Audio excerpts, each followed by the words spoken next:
Thank you, Julie. I also love Carmel. I have done that 17-mile bike run along the coast, which I highly recommend to anyone who is able to do that. So welcome everyone to the third lecture in the series, The Two Promised Land, the History of the Israeli-Palestinian Conflict. As with the first two lectures, your mics will be muted, but if you do have questions or comments, those will be entertained at the end of the presentation. And all you have to do is raise your hand and Julie will unmute your mics, and we will then you'll be able to hear you. So I thought what I would do is begin with sort of a review of what we covered in the first two lectures.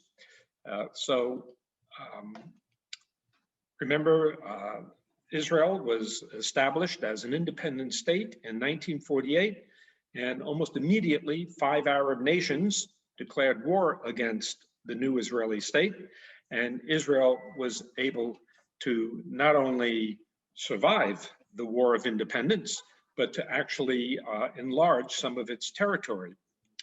And then in 1956, the second Arab-Israeli war, the Suez War, in which Israel invaded through the Sinai Peninsula, but because of the intervention of the United States, Israel was forced to withdraw from Sinai. And then the 1967 Six-Day War, which resulted in an overwhelming Israeli victory and added land that was occupied after the 67 war. And that land included the Sinai Peninsula, Gaza, the West Bank, as well as the Golan Heights. And the 1967 war was really a watershed event in the history of the Arab-Israeli conflict. It certainly changed US-Israeli relations because after the 67 war, the United States regarded Israel as its strongest ally in the Middle East. It pushed Egypt and Syria closer to the Soviet Union because the Egyptian and Syrian armies were so thoroughly defeated, they relied more heavily thereafter on arms from the Soviet Union. The war put an end to Egyptian President Gamal Abdel Nasser's dream of a pan-Arabist movement. That is, Nasser had hoped to lead a union of Arab states, and that was no longer possible after the Six-Day War. And because of the conquest of the Israeli army, that created 200,000 additional Palestinian refugees. And Palestinians themselves came to the conclusion that they could no longer depend on Arab nations to fulfill their dream of a Palestinian state. Rather, they would have to rely on themselves, and that they would resort to terrorist tactics in order to achieve their goals.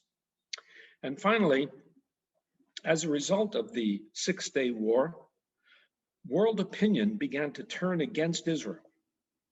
Before 1967, Israel was seen as the David among the Goliath Arab nations. But because of the overwhelming victory in the Six-Day War, Israel was recognized as the strongest military power in the Middle East. And world opinion began to sympathize not with Israelis, but with Palestinians. Another result of the Six-Day War was the establishment of settlements in the West Bank. And every blue dot on this map shows the location of these Israeli settlements. Also, the increased militancy of the Palestinians led to a number of organizations, all under Fatah, the Popular Front for the Liberation of Palestine, the Democratic Front for the Liberation of Palestine, and Islamic Jihad. And of these, the Popular Front became the most prominent, and in the early 1970s, they were responsible for a series of skyjackings where they traded hostages for the release of Palestinian prisoners. Now, Nasser died of a heart attack in September of 1970 at the age of 52. He was then succeeded by Anwar Sadat. And the new president of Egypt was determined to regain the territory that Egypt had lost in the Six-Day War of 1967. Following that conflict, Egypt substantially rebuilt its military with the help of the Soviet Union, so that by the spring of 1973, Egypt had forged a military alliance with Syria and was prepared for yet another war against the Jewish state. And on October 6th, 1973, Egypt and Syria launched a surprise attack on Yom Kippur, the holiest day in the Jewish calendar. And thus the conflict became known as the Yom Kippur War, the fourth Arab-Israeli conflict. The initial invasion by Egypt and Syria caught Israel off guard, and the Arabs scored huge victories. Egyptian soldiers rolled across the Sinai Peninsula, and Syrian forces invaded the Golan Heights. After 3 days of fighting, Israel had lost 500 tanks and 50 aircraft. And that shattered the myth of Israeli military invincibility.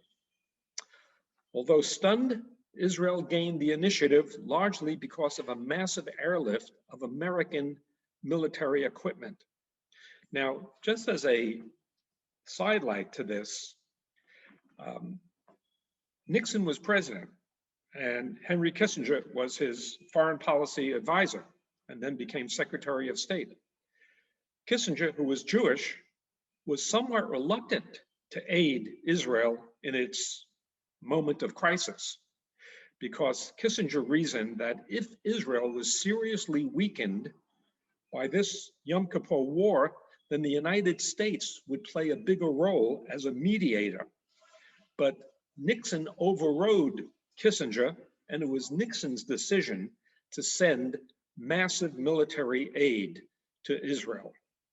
And as a result of that aid, by the second week of the war, the Israelis were able to drive Arab armies back on all fronts, as you can see from this map. The result of the war was somewhat inconclusive, but what was conclusive was that it was a resounding defeat for Palestinians, because the fighting between Israel and the Arab states pushed the Palestinian question further and further away from the center of attention. And the war did very little to abate the cycle of violent Palestinian attacks on Israelis, as well as the Israeli response to those attacks. So here is a map showing the situation at the end of the Yom Kippur War. Everything in this light beige color shows the extent of Israel before the 1967 war. And everything in the beige color shows the territories that were occupied by Israel after the Six-Day War. And the territory in dark maroon shows territory that Israel was able to hold after the Yom Kippur War. And also here in the Golan Heights, Israel added some more territory. Now, in April of 1974, the Popular Front for the Liberation of Palestine conducted a raid on the Israeli village of Kiryat Shimona, killing 18, including many children. And the next month, 21 Israeli school children were killed by another Palestinian organization coming down from Lebanon. And that prompted retaliatory airstrikes on the part of Israel on southern Lebanon that killed some 60 civilians. Now, while Palestinian attacks were regarded in the West as despicable acts of terrorism, many Palestinians regarded the militants as heroes, and so they were hailed as martyrs. But to Israelis, the Palestinians seemed bloodthirsty.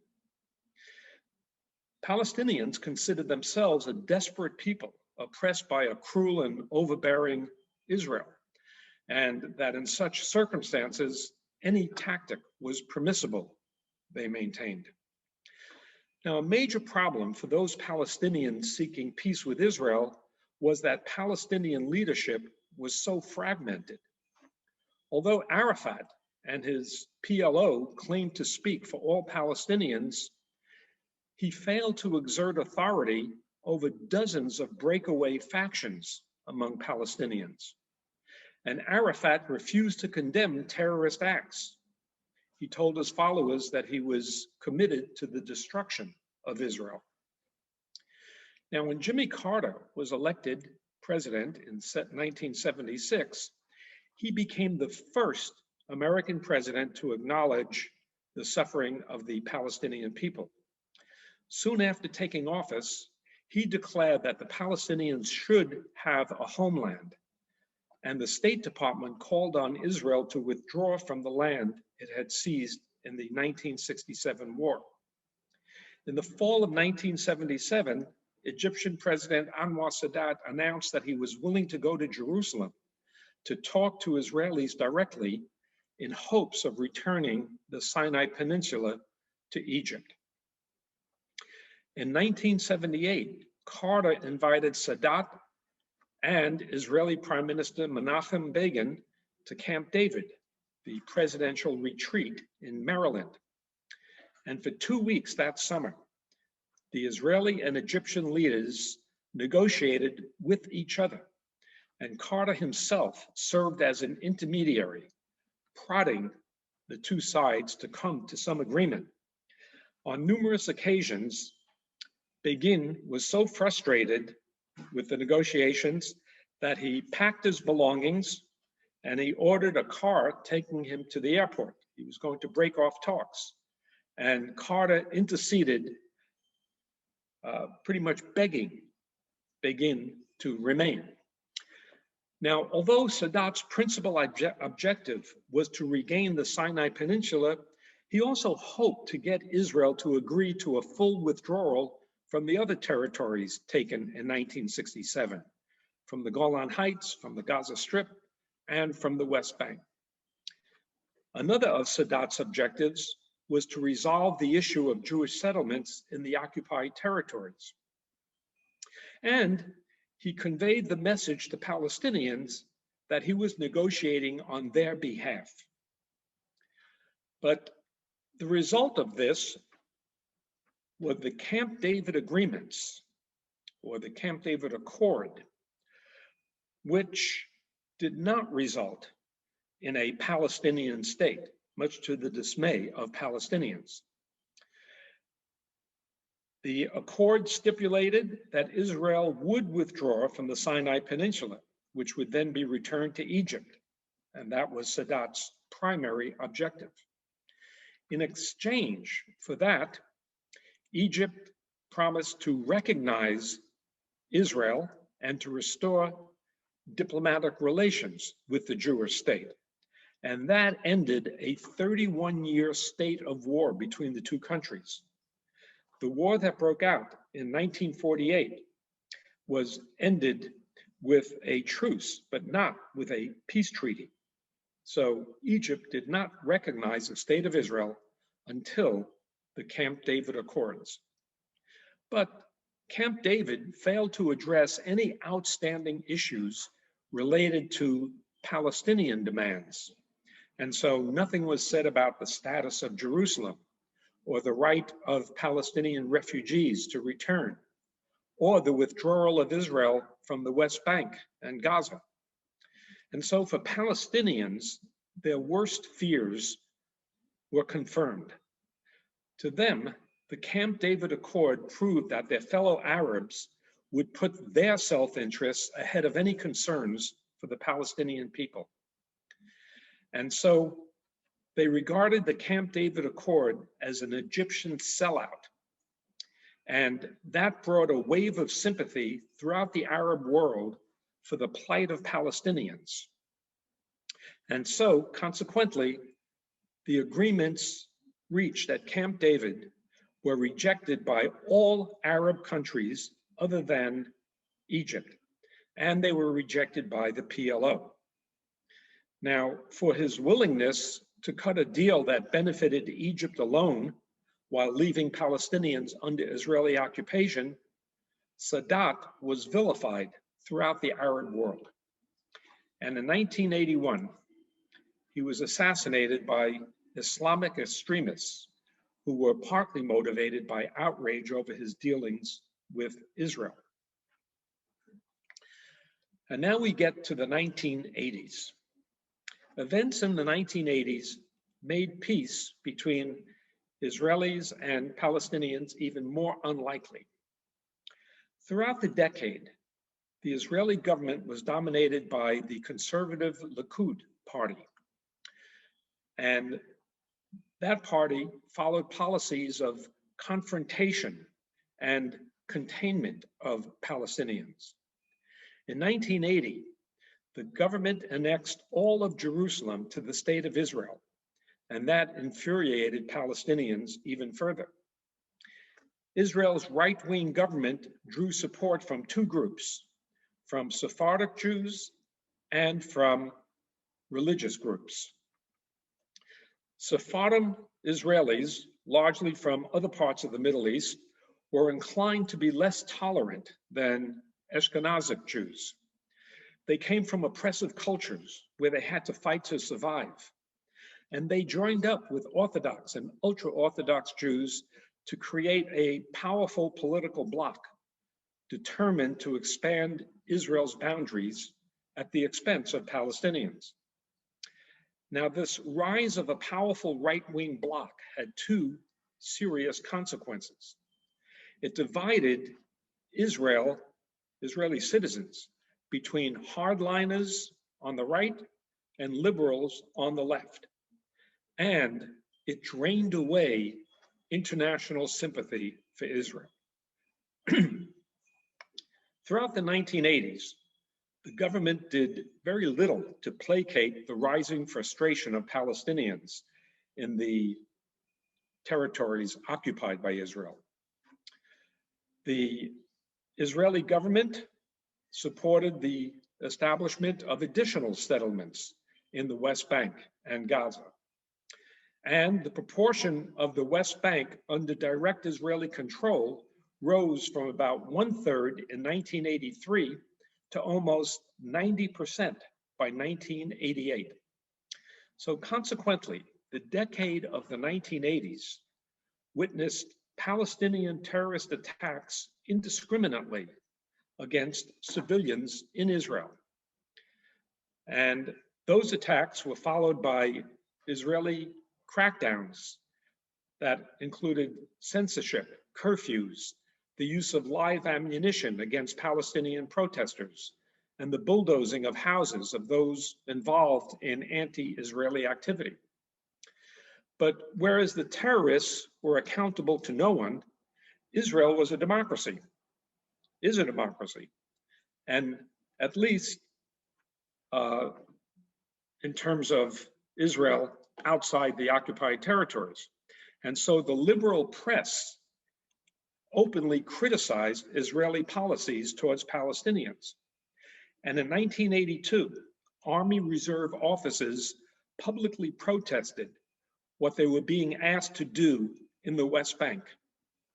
Now, one cannot imagine any other Middle East country tolerating such dissent at that time. But as a democracy, Israel did tolerate dissent.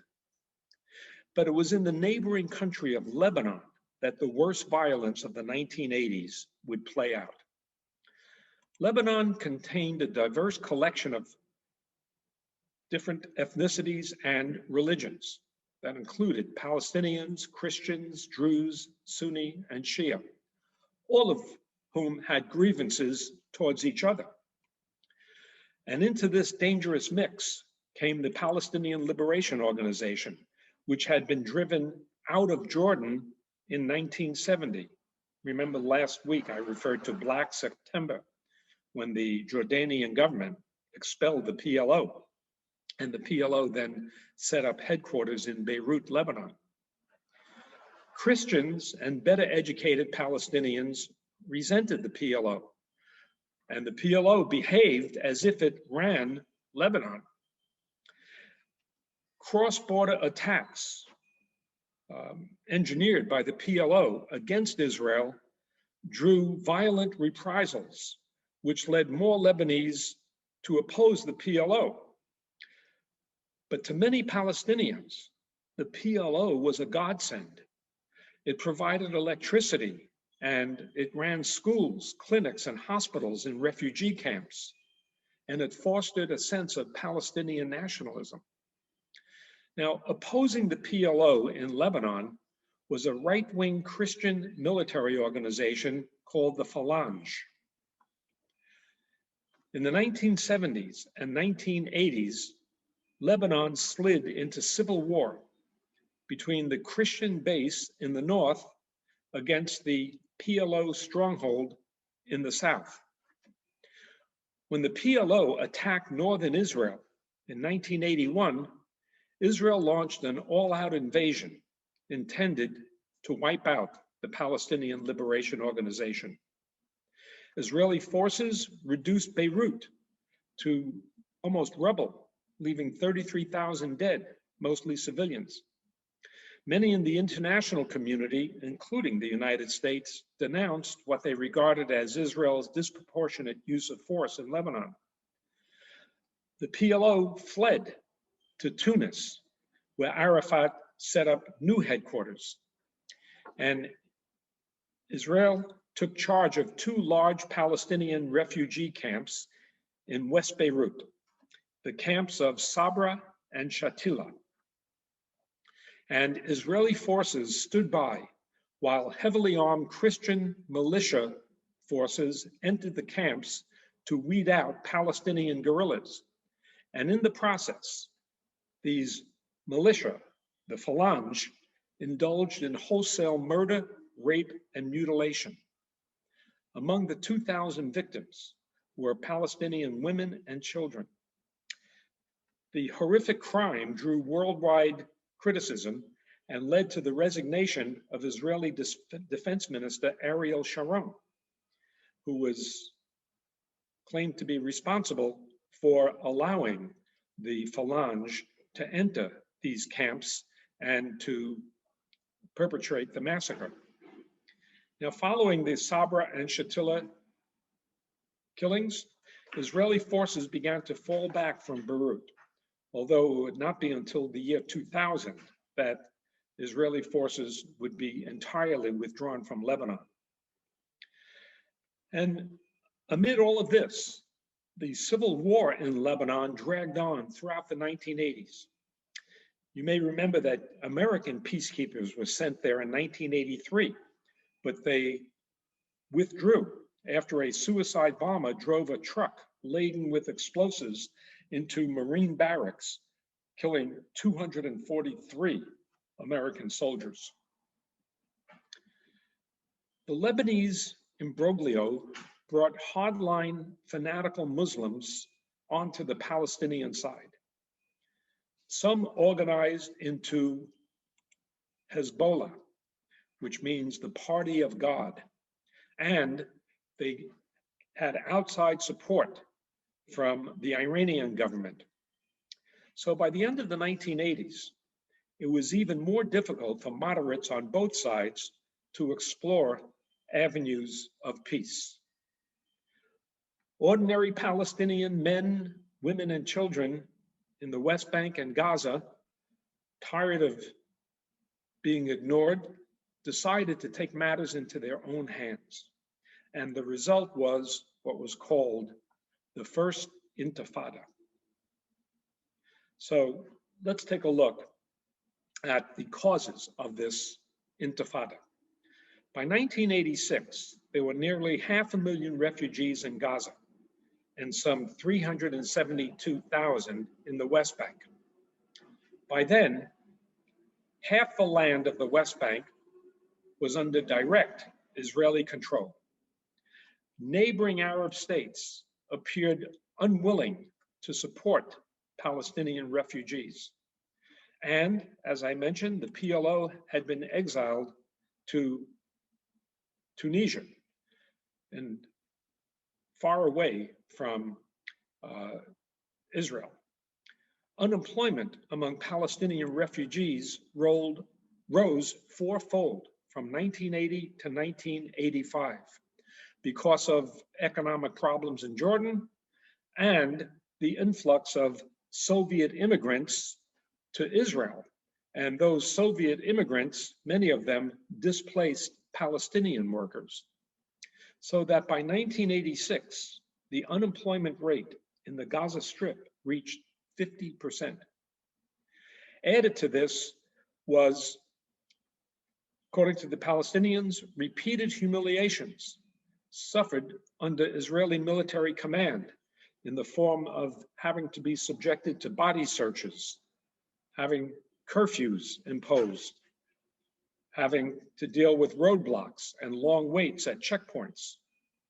And as a result of all of this, the mood of Palestinians in the occupied territories became one of despair. Also, by the late 1980s, Israeli attitudes towards people in Gaza and the West Bank was beginning to change. Israel had been founded on Western liberal principles of tolerance and respect for the rule of law. But increasingly, the open-minded ideas of Western Europe came under pressure from a massive influx of Sephardim and Soviet Jews who brought harsher attitudes towards Palestinians. The number of Jewish settlers in the West Bank tripled from 1982 to 1986. Throughout the 1970s and 1980s, there had been Palestinian acts of violence against Israelis, averaging some 350 per year. But something changed by 1987 as Palestinian frustrations boiled over. In the first 6 months of 1987, the Israeli Defense Forces reported 42,355 attacks on Israelis. That's in just a 6-month span, 42,355 specific attacks. Mobs of young Arabs threw stones, and security forces responded by firing back, sometimes with live ammunition.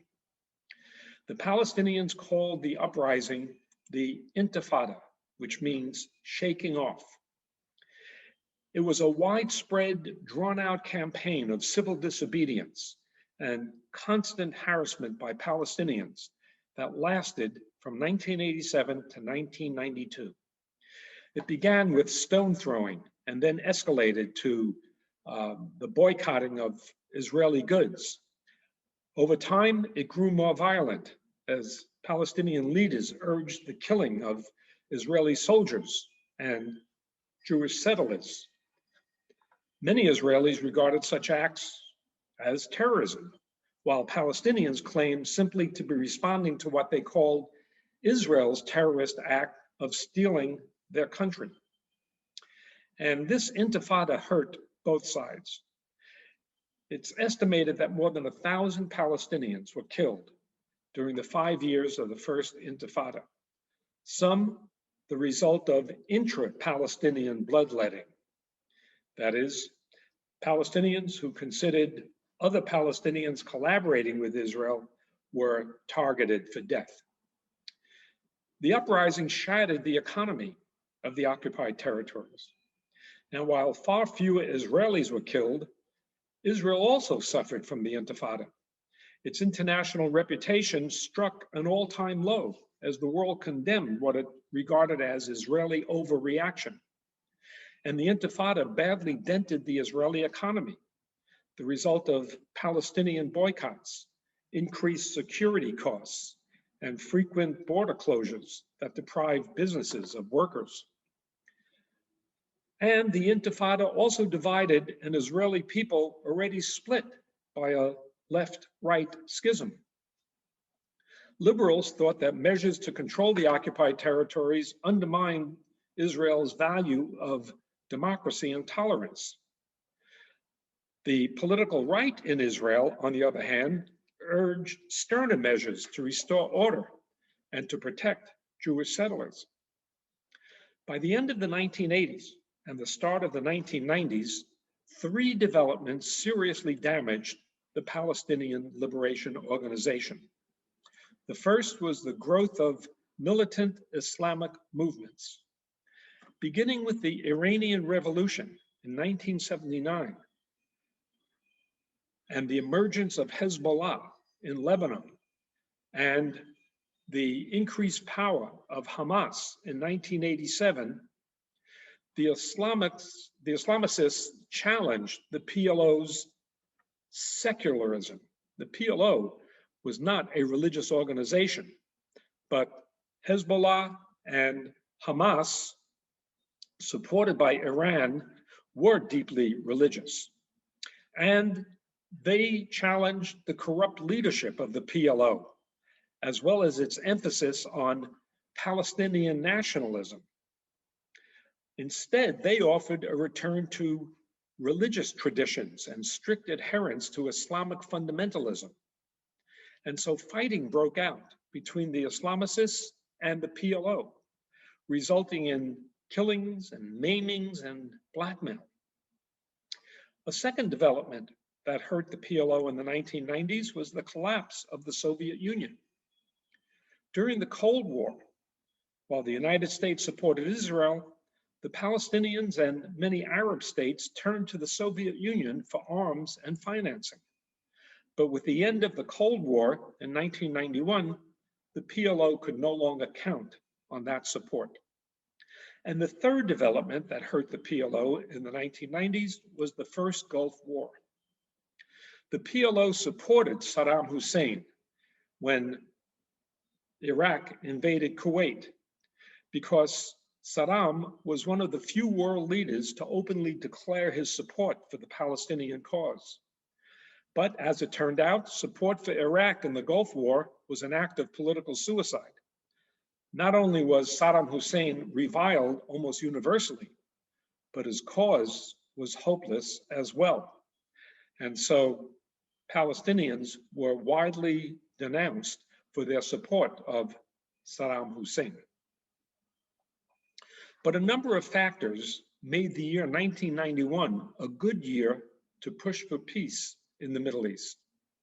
Iraq had been crushed in the first Gulf War, and the PLO had been utterly discredited, leaving Arafat no option but to return to the negotiating table. The Intifada convinced many Israelis that the status quo was untenable, and public opinion increasingly favored reaching some sort of political accommodation with the Palestinians. The first President Bush blocked Israeli efforts to expand settlements in the occupied territories, and Bush suspended loan guarantees to Israel as a threat against Israel to prevent them from expanding more settlements. In the fall of 1991, the United States and the Soviet Union sponsored an international conference in Madrid to discuss the Middle East conflict. Although the Madrid Conference produced no substantive results, it was enormously significant because it revived the peace process that had been suspended for more than a decade. And prospects for peace brightened further in 1992, when Labour Prime Minister Yitzhak Rabin came to power. and he was determined to strike a peace deal with Palestinians. By the time President Bill Clinton took office early in 1993, Israeli and PLO officials were holding secret contacts in Oslo, Norway. The Soviet Union by then had collapsed, which eliminated another previous source of funding and diplomatic support for the PLO.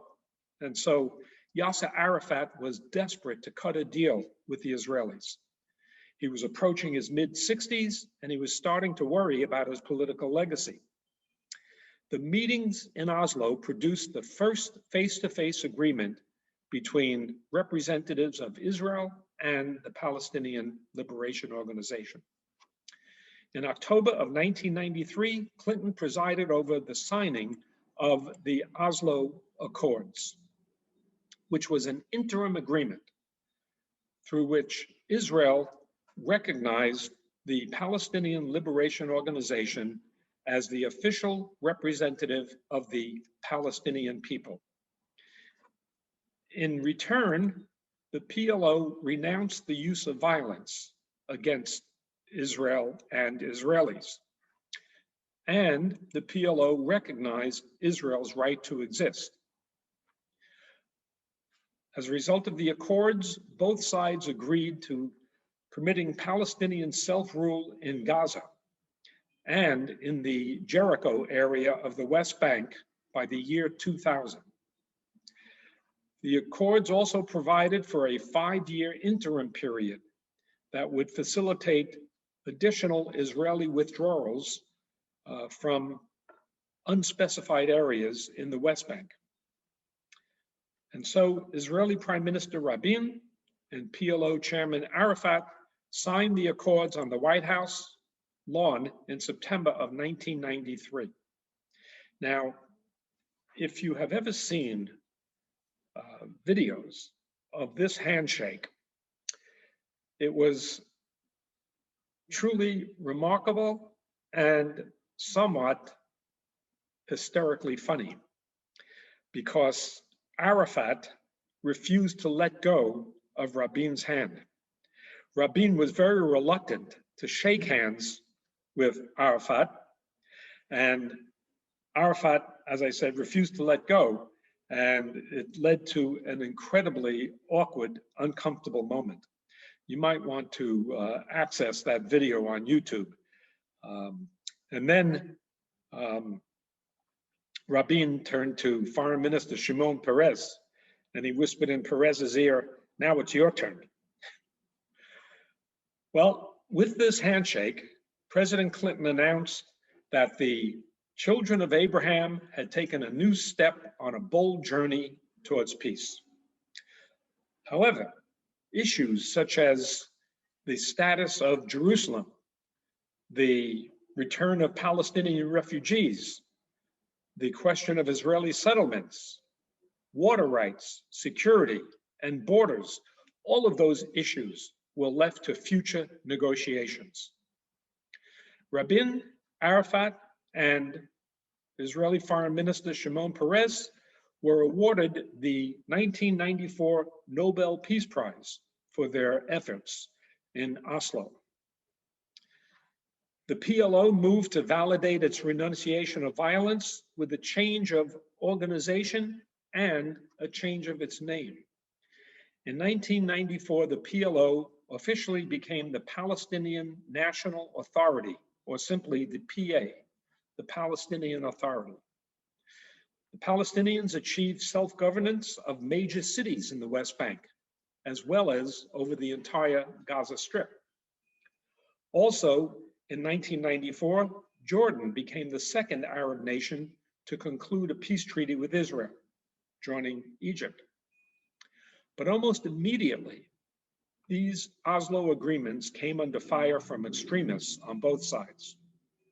On the Israeli side, right-wing Zionists attacked the Oslo Accord as a betrayal of the Zionist dream of gaining possession of all of biblical Israel.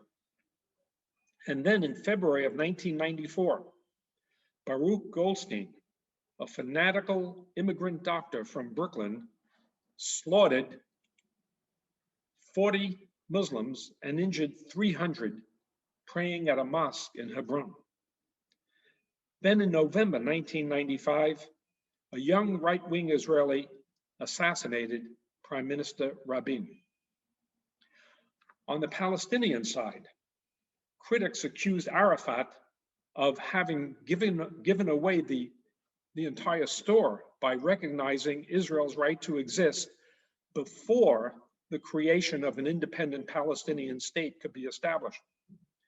Palestinians accused Israel of failing to stop expanding Jewish settlements and of stalling on agreed withdrawals from the West Bank. The most violent opponents of Oslo were Muslim fundamentalists, especially Hamas, which opposed the very existence of a Jewish state. So by the mid-1990s, Hamas sponsored a series of terrorist attacks, including suicide bombings against civilian targets inside Israel. Israel accused Arafat and the Palestinian security forces, which had been established at Oslo, of not cracking down on militant groups that were trying to sabotage the peace process. Then in 1996, Israelis elected the conservative Benjamin Netanyahu to his first term as prime minister. And Netanyahu opposed the Oslo Accords, and he put no effort into following up on the terms of Oslo. By 1998, the 5-year interim period called for in the Oslo Accord had expired, and once again, peace in the Middle East had been derailed. Now, during his last year in office, President Clinton dragged the new Israeli Prime Minister Ehud Barak and Arafat to Camp David, hoping to duplicate the achievement of Jimmy Carter.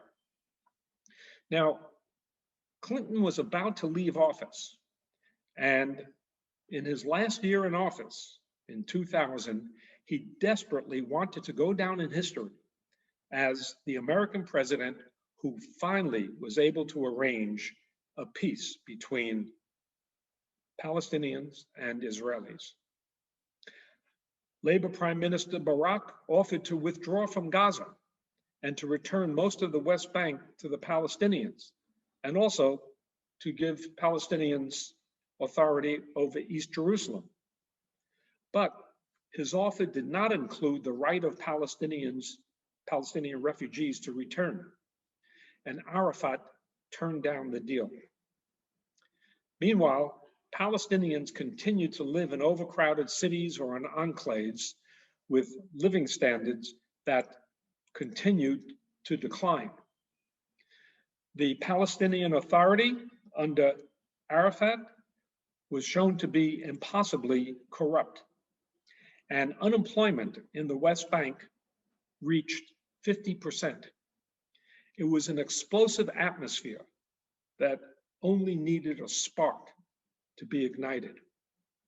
And that spark came on September 28th, 2000, when Ariel Sharon, arguably the Palestinians' most hated Israeli, and he was hated because he was blamed for the massacres at Sabra and Shatila, massacres that were carried out by the Christian Phalange movement in Lebanon, but Sharon was accused of permitting those massacres.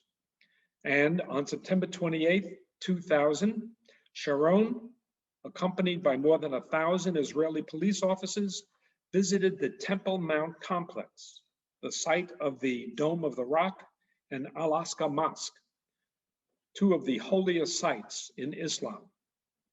Sharon declared that the complex would remain under perpetual Israeli control. Palestinians regarded this visit as highly provocative, and it triggered a new intifada in the West Bank. Militants targeted Israeli civilians with bombs and suicide attacks on pizza stores and buses and discotheques. and Israeli forces responded with helicopter gunships and F-16 jet attacks, ferocious tactics that only increased Palestinian determination to continue the Intifada. And Palestinian terrorism strengthened Israel's determination to tighten its control over the occupied territories. And so, in his final weeks in office, Clinton made one last effort at peace. And the Israelis were prepared to concede more than at any previous time. According to American and Israeli sources, Israel offered all of Gaza and 97% of the West Bank to be handed over to Palestinian rule, although settlers would remain in the remaining 3%. Palestinian negotiators deny that any such proposal was made, but both sides agree that the deal did not include a guarantee of the right of Palestinian refugees to return. Arafat was under pressure from extreme Islamicists, and so he rejected any deal that did not provide for Israel's complete withdrawal to its pre-1967 borders. And so this summit meeting between Arafat and Clinton collapsed. A good part of the problem was that there was no leader who spoke for all Palestinians. While Arafat was the leader of the Palestinian Authority, those Palestinians who supported Hamas did not recognize Arafat as their leader. President Clinton chastised Arafat for failing to accept the deal and for robbing himself, Clinton, of the opportunity to achieve peace in the Middle East. Abba Eban, one-time foreign minister of Israel, once said that Arabs never miss an opportunity to miss an opportunity.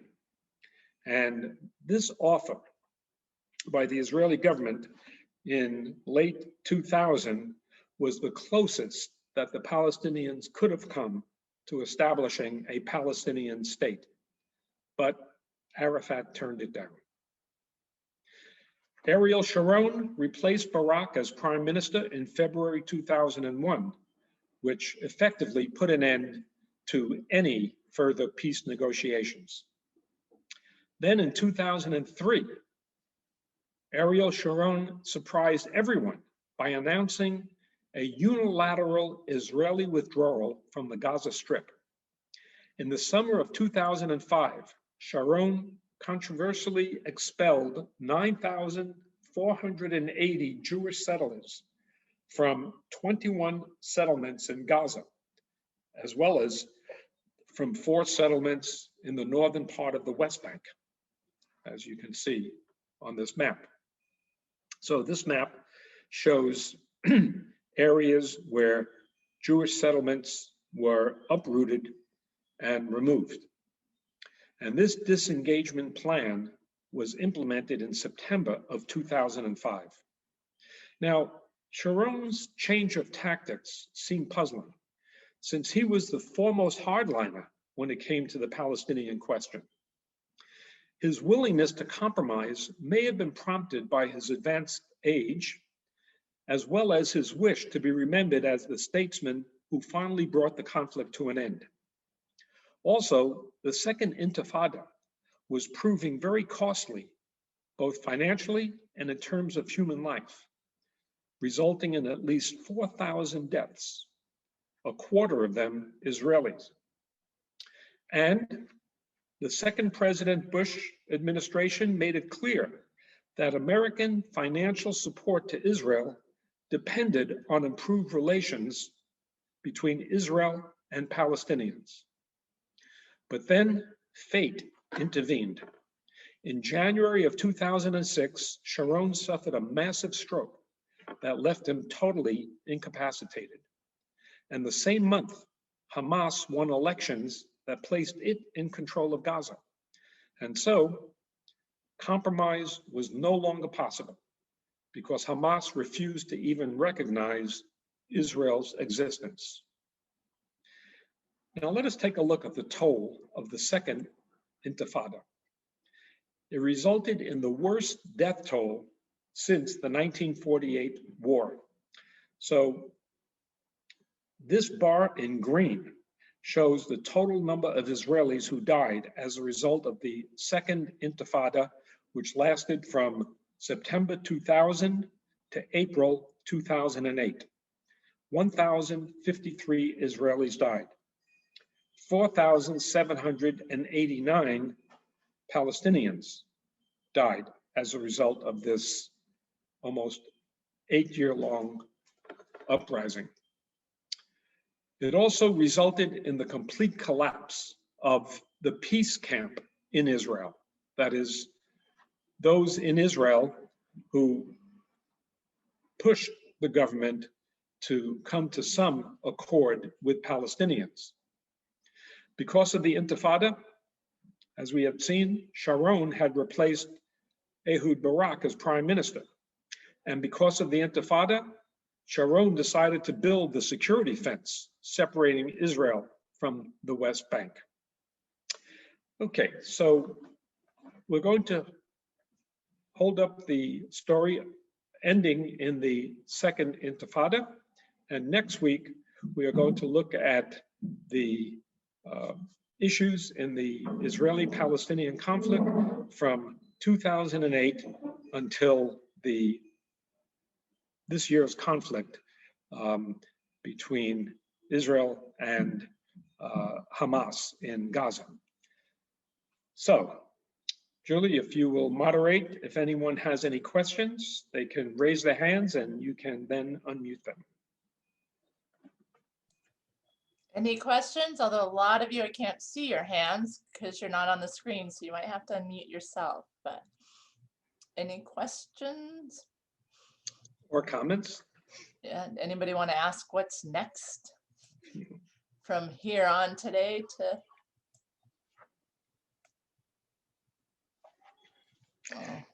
So when there are no questions or comments, that means one of two things.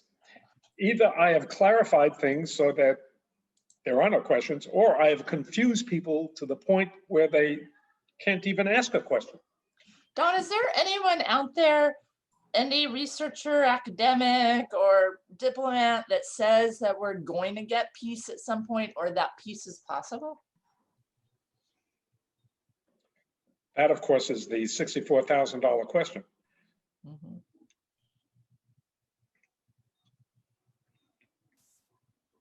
I have a question. Go for it, Elaine. Can you hear me? Yeah, I'm still a little confused on this the massacres in Sabra and Shatila. Mm-hmm. Who? I mean, were they Christians? I don't understand that group exactly. Okay, so remember this is against the backdrop of a civil war that was taking place in Lebanon throughout the 1980s. And the civil war pitted Christian groups against Islamic groups in Lebanon. The Shatila and Sabra were refugee camps. These were Palestinian refugees. Okay. And the Christian Phalange was this right-wing militia group. And Shatila and Sabra were under. You want to say hello to everybody? Okay, I'll continue answering the question, but this is Kingston. Hello. Everybody, Kingston? Okay. Famous. Look at you. He just woke up from his nap. All right. Want to say hello to everybody? Hi. Hello. Okay, now you're going to run along and play while Papa continues his talk. So, sorry for the interruption. That was good. And so you had Palestinian refugees in Shatila and Sabra. You had Israeli forces as the overriding authority of those camps. But this right-wing Christian militia was allowed into the camps, supposedly to preserve order, but there was a massacre that occurred, perpetrated by these right-wing Christian militias that resulted in 2,000 deaths of Palestinian men, women, and children. And so Sharon was blamed by the Palestinians for allowing the Christian militia to perpetuate the massacres. Okay, because they were theoretically supposed to be protecting these refugee camps. They were supposed to keep order there. Yeah. Okay, thank you. I understand. Okay. I have a question. Is the Hezbollah and Hamas in sync as far as their, well, I know that they feel that Israel doesn't have a right to exist, but in their beliefs, are they unified in their approach? And if they both believe that Israel does not have a right to exist, does that defeat any premise of a peace deal? Well, absolutely, it defeats any premise of a peace deal, because if they don't think that Israel has a right to exist, then in their minds, there's no party with which to negotiate, because Israel is illegitimate. Right. Hamas and Hezbollah are in agreement politically. That is, they both agree that Israel should be eliminated and should be replaced by a Palestinian state. But they are not on the same page necessarily in terms of religion.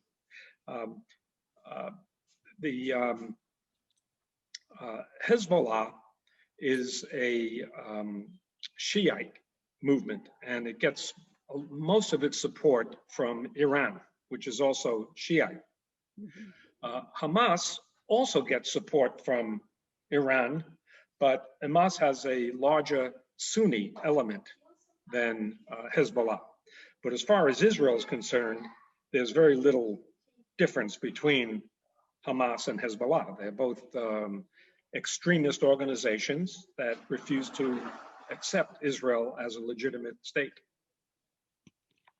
Thank you. Okay. We have a question in chat, Don. It says, with the increasing use of non-fossil fuels in the world, do you think it'll affect the Middle East relationship and Israel's future? That's a question I never thought about before. Whoever asked that question, I'd like them to elucidate on that. So how is our climate warming and the deterioration of the climate impacting? Don, can I share something? One of our biggest supporters, donors at the J, and many people have seen, many people probably know Donna and Yossi Hollander. Yossi Hollander has a very large foundation called the Fuel Freedom Foundation. So if you want to look it up, Lenore, his entire premise of this foundation is in fact getting the world to not be so dependent on fossil fuels will end terrorism. It's actually a really good movie. It's a long movie. I would love to hear the argument. I mean, it sounds fascinating. Well, we'll have to invite him. It's the idea that fossil fuels and oil fund terrorism, and that is the main in both Iran and in other countries. That is the main source of funding. And so he's a huge stockholder in Tesla. I don't know if he wants me to say that, but he really is invested a lot in this idea of getting the whole world off fossil fuels. So it's an intriguing idea. I mean, clearly, Iran, their wealth is based on oil, fossil fuels, and if somehow we could wean ourselves from that and find alternative sources of energy, that would be devastating to the Iranian economy, which would then mean that they couldn't finance extremist organizations like Hezbollah and Hamas. Of course, the question is, how realistic is it that we will be able to find alternatives to fossil fuels? Indeed. I will follow up this with a link to the foundation and the movie. The movie's, I appreciate that. The movie's a few years old, but it's good. Okay. Is Hamas still in control in Gaza Oh, yes. Yes.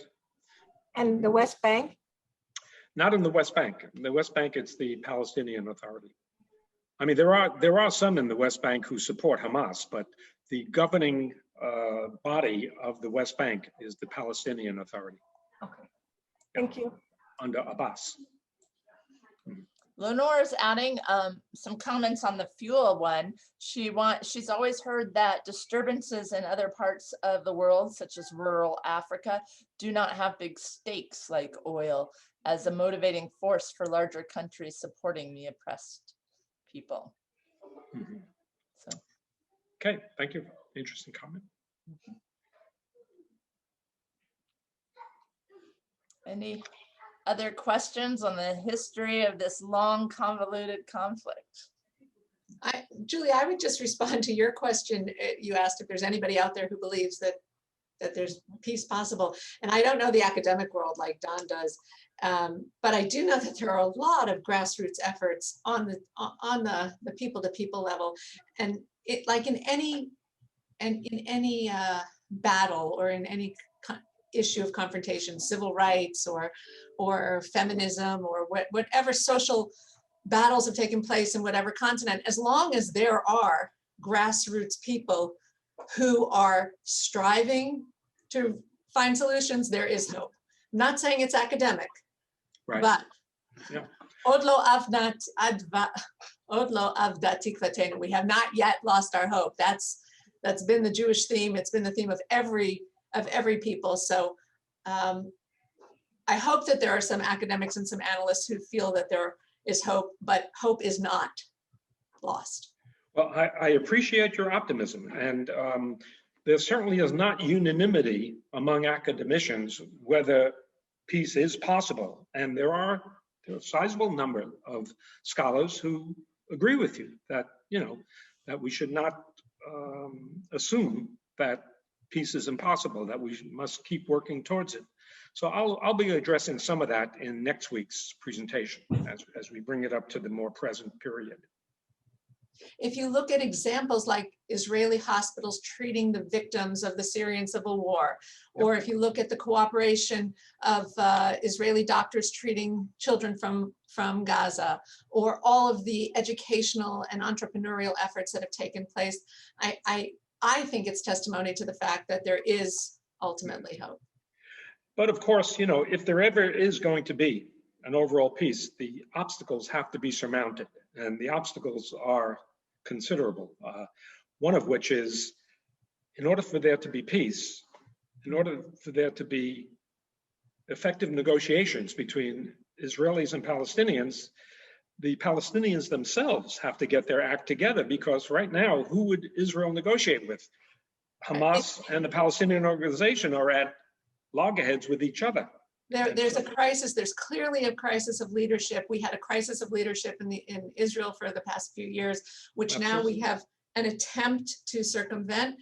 There's a crisis of leadership on the Palestinian side, but I always hear about the Palestinians. They have a long view of history. They have hundreds of years. The Arab mentality is that things could take centuries. And if you look at Jewish history as well, this past 70 to 100 years has been turbulent.